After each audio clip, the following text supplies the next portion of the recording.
Our next guests are dropping in as we speak. They're coming in. We're live and direct. Look at this. This is awesome. We've got, yeah, come on in. I've never had 3 people on the show at one time. So for me, this is going to be, we're live. How are we? Congratulations. Video looks absolutely amazing. You're on this side over here. We've got it all set up. We've got a dual cam ready for you. Yeah, we're of course. Sit on this. You guys can pick wherever you like. Close? Yeah, close it. Wait for your hand. Yeah. Go for it. Give us 1 second as we close all of this out. All right. How are we doing? Feel free to pick a seat. How's the day been? Very good, good. Yeah, these are sharp. Dropped you a message. Awesome. The live stream link is on your profile, right? Yeah.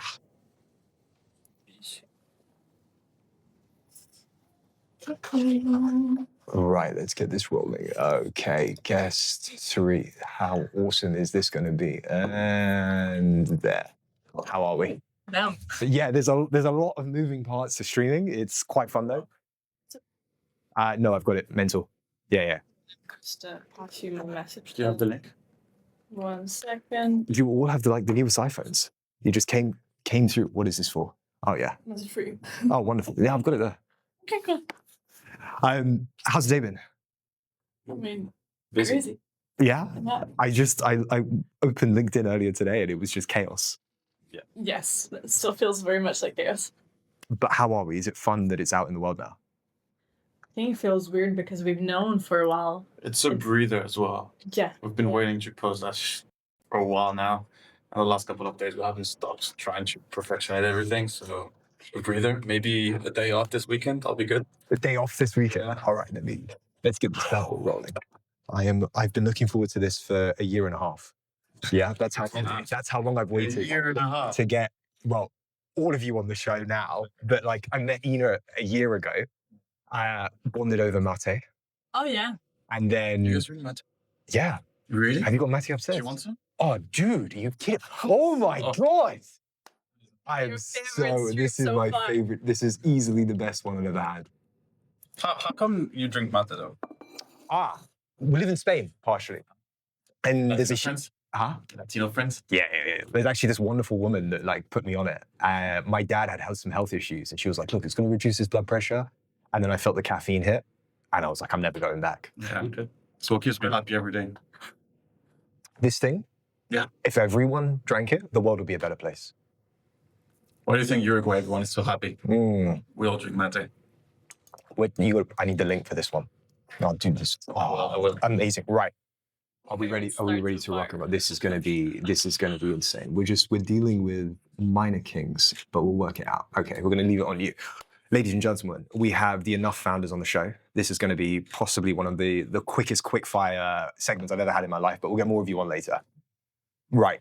First and foremost, the trailer was nuts. Like it felt like a movie. Well, how was that? I mean, the filming part Yeah. was a lot of fun. Yeah. Because when we were filming it, it really didn't feel like it's going to come across that cinematic.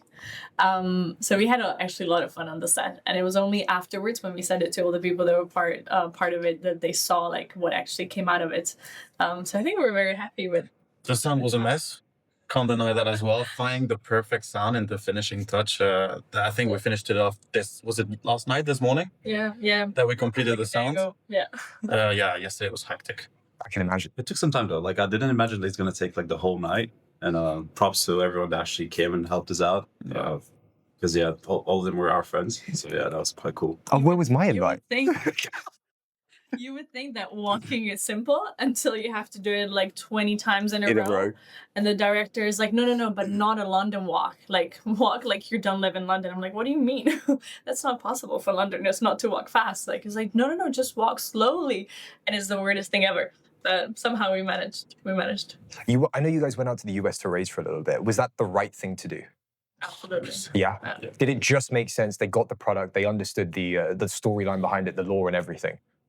We always kind of knew that it's a high possibility we'll have to go to race into the US. And we did try to race in Europe, but we quickly saw that essentially the moment we mentioned we're hardware, there would be a wall. Was Like, we would it get- like eye switching off and brain switching off and just disconnecting from the conversation, or is it more we just don't understand?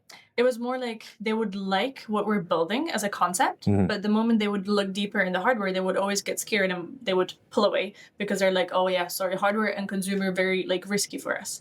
And it's that risk element that was something that we didn't find or feel in the US. There was straight away very more like how big and how big this can get and like how fast can we get there, and not just focusing on the risk element, because hardware is risky, but it's also like you have to be willing to have that mindset to make the bets. And in the US we felt it 100%. And it was Well, the point is it was summer. So actually, Oh, yeah. everyone here in the EU that just go on holidays, they'll find them in Spain. They won't answer any emails. I think some people replied like after we closed around like a month after, oh, we may be interested to jump on a call. Well, it's a bit late. It's been 2 months now. Would you want anyone on the cap table that you don't have already? I mean, there's always many people you want on the cap table, but we're very, very happy with the mix we have. And I think especially Kevin Haas from A-Stars, who actually resonate with the partner a lot.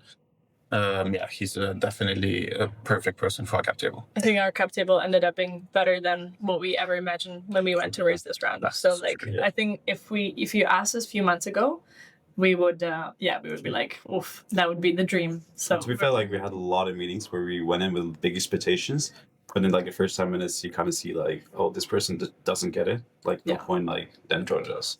What do you do in those situations? I'm curious. Like it's a product that's so close to home for a lot of people. And you sit there and they go, I don't understand, or they switch off. Do you like try and make them understand the problem is not just one market in one country, this is a global period? Or do you just leave it as it is and you're like, right, they're not the investors for me? I guess you can try a little bit to make them understand if they maybe don't get the features, or like they need to maybe understand the like usability of the product and stuff. But at some point you just know that there is a wall that is they're never gonna get it.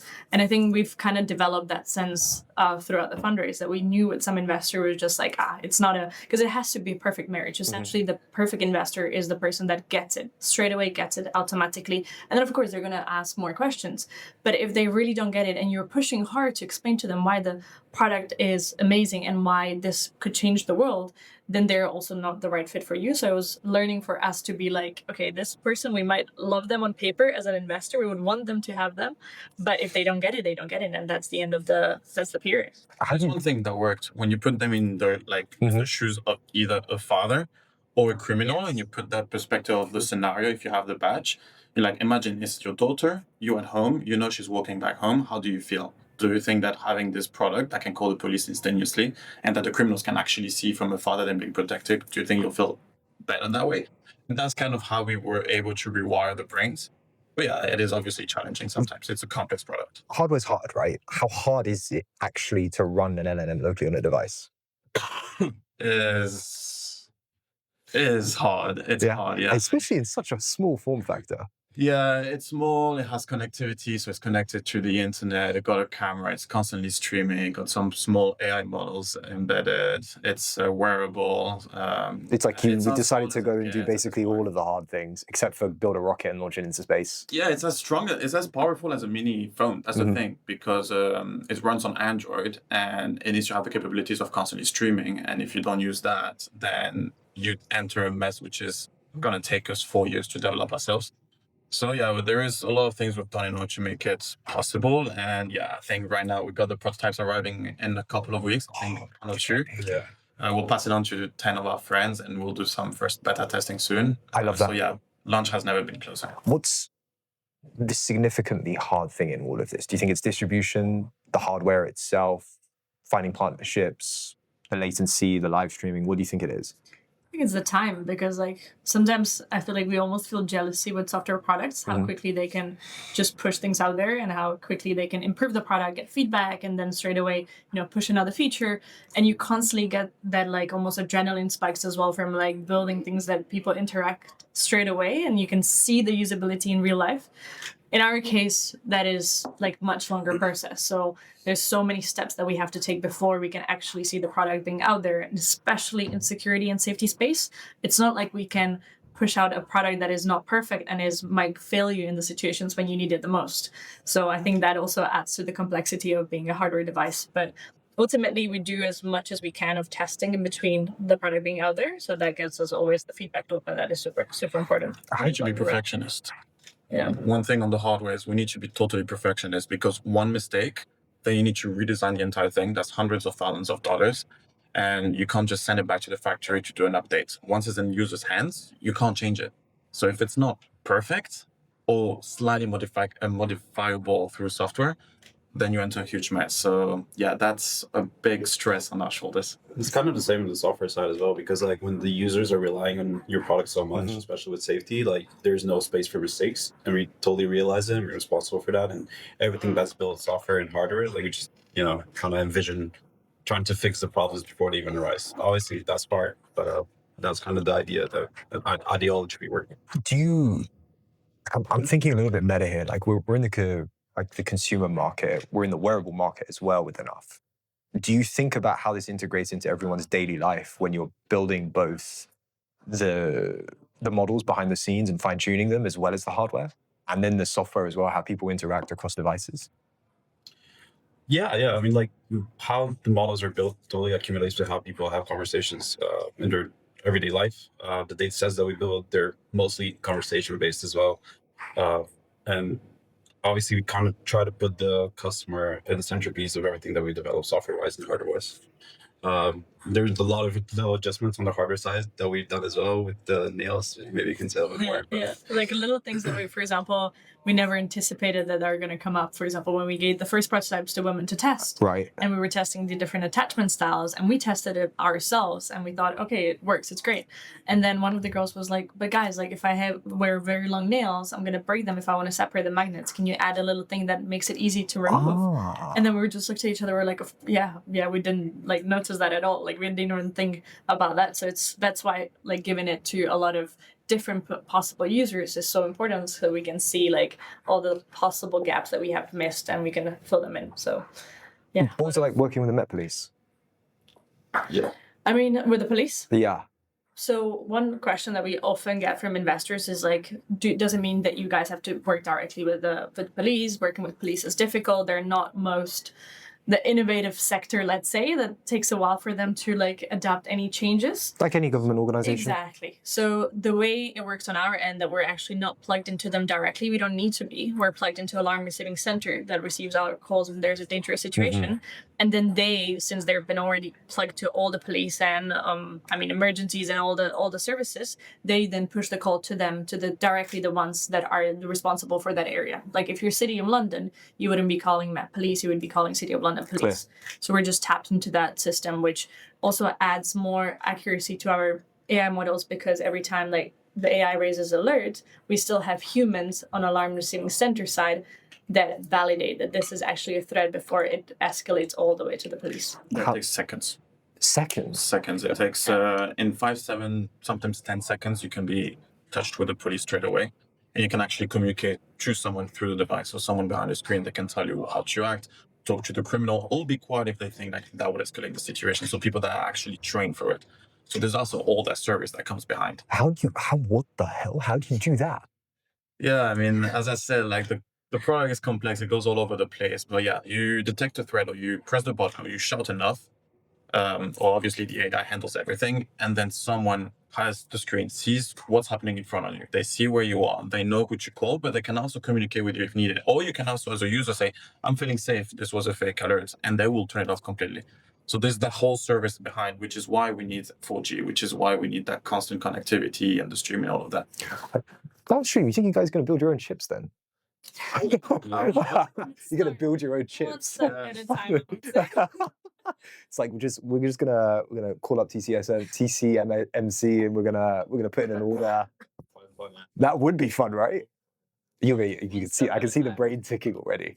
But the platform we're building can be applicable to so many things. Like one simple example is, I don't know,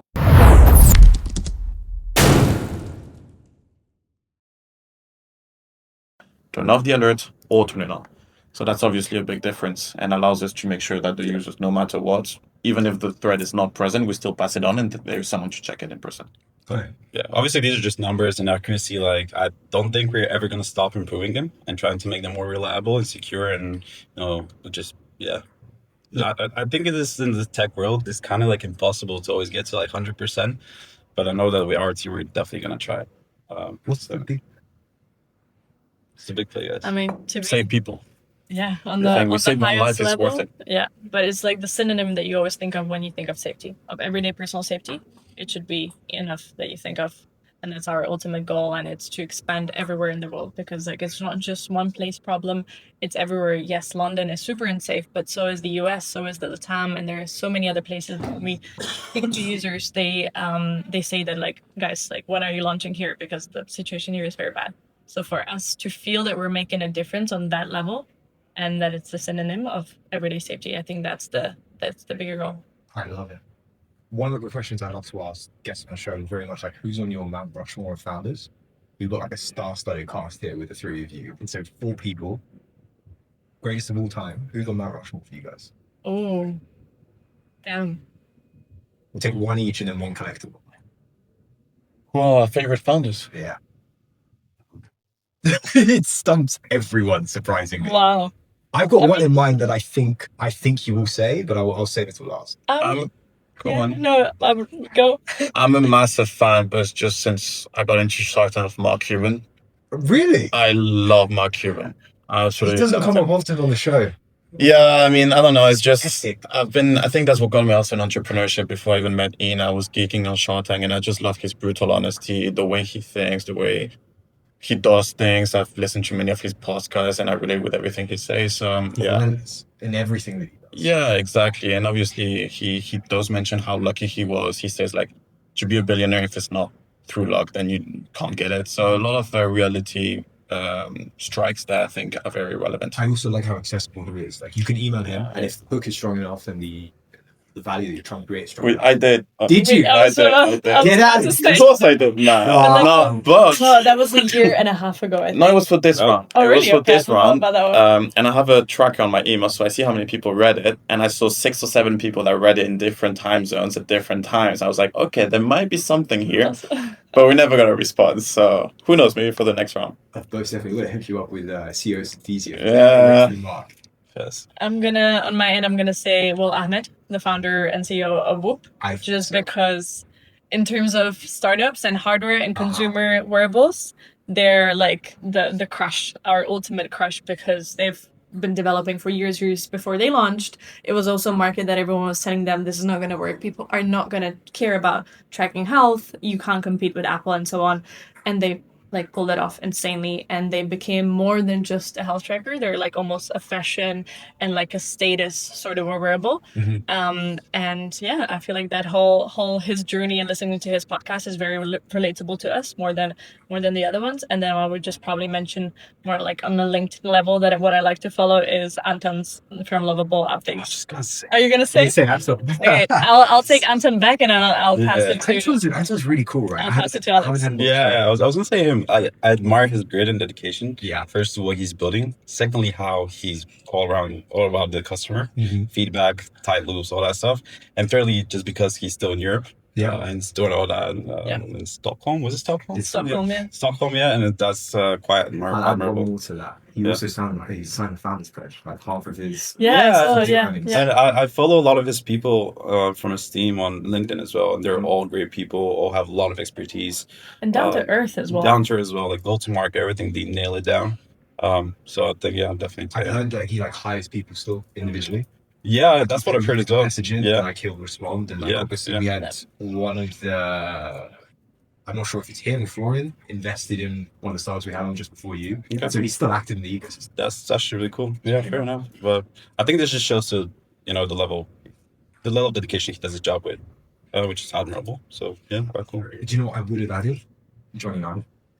Yeah. Oh my god, yes. Actually, the moment they announced those news that they're working with OpenAI on the wearable, like, it changed our fundraising game entirely. Because up until that announcement, I swear to you that every time we would talk to investors, I even have screenshots on my laptop of them saying like, sorry, hardware is dying. Hardware is not the future. Sorry, guys.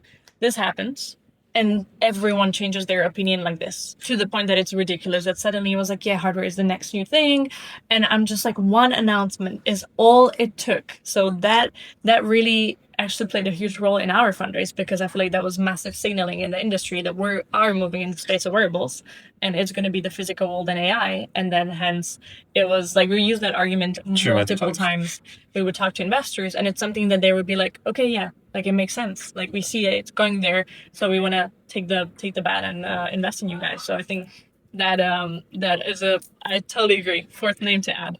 And you can definitely like see how many other new hardware startups popped up after these news as well. Yeah. Which Which makes us very happy. Yeah, I can imagine. I would love to know. The reason that we do this show partially is because of the relationship we get to build with you guys, right? Like everyone that comes on the show, they get entered into the venture ecosystem and the venture family, and it's like this beautiful space to sort of like talk to the most incredible people on the planet. Like I have the best job in the world, but it's also downstream in 50 years where you've saved hundreds of billions of lives, or in your case, billions. What do you want to say to the team in 5 years' time today? Our team in 5 years' time? Yeah. Well done, guys. Good job. You made it. 5 years. We're still here. Yes. I would say all the sacrifices and hard work that at the time seemed very tough, they're all gonna pay off. So just like be resilient and stick it out, and don't give up. I think that's because there's a lot of moments. I feel like even during the fundraise, there was like a lot of tough moments, and it's easier to look back at it. But in the moments, that's when you have to remember, like it's just like you have to continue going, and like it has to be hard. Because it's not an easy thing to do. You So were of going course. No, there was no way. There's no way. No way. No, So we were like, we were never there was gonna no give way. up. Never ever. But it was more like it really, you have to remember like all the sacrifices you're making are towards something. But I don't think we realized those sacrifices. I mean, I'm talking maybe more personally, but I don't feel like everything we do, even if it's annoying, we don't realize it's annoying because it's like it's a must.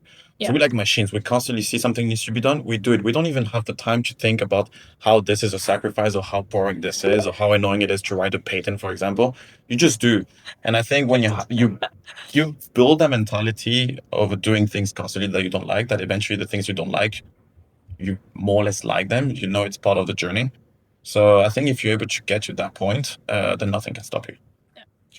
I don't even think it's a must. It's just kind of your life now. Yeah, it is what it is, Yeah, right? it is what it You is. just kind of go with it with the flow. We always But, say like, that eNOugh is not like a work for us. It's like a hobby. I think in like 5 years now that I think about it, like at least I realized it, and realized it throughout the whole journey with these two fellows here. Yeah, your fellow. Is that even in 5 years, like I still be able to share like a beer with you in some forgotten place in the middle of nowhere, because like I'm pretty sure like Ina's still gonna have this like grit and dedication, and Gaelic's still gonna love mate and be just like cheerful boy dreaming about the French Riviera or something like that. I just think that nothing can change these guys, and that's quite cool because they're gonna still keep the passion inside for what we're building. Yeah. I think we get very along, and I think that's what makes this journey so much fun, because like we are on this crazy roller coaster and we have the insane highs and then insane lows, but it's also like we have genuinely great time like throughout the whole journey, and like we have so many anecdotes to share later on at some point of like crazy things that happened to us and everything. 3 hours of sleep. But there's a lot of fun stories we have there, like when we how we slept on the floor in San Francisco, well, Silicon Valley. How his sunglasses played a crucial role in the race. Like there's so many little stories that down the line we would love to share, because it's a fun journey, a wild journey, a lot of things happening. Great. I think the takeaway I get from all of this is enough isn't enough. Nice. Very The most fun ever. It's so We love good. it. We love a good callback. This has been absolutely amazing. Thank you so No, much thank for you. the time. Thank you. Thank you for having us. Thanks for letting us hosting the show here as well. This has been great, and we're hopefully you guys can come down at 3 o'clock. We have Estia on as well, and you can. We'll be here. Yeah. Yeah, sounds good. Guys, Sounds this has good. been Thank you so much. amazing.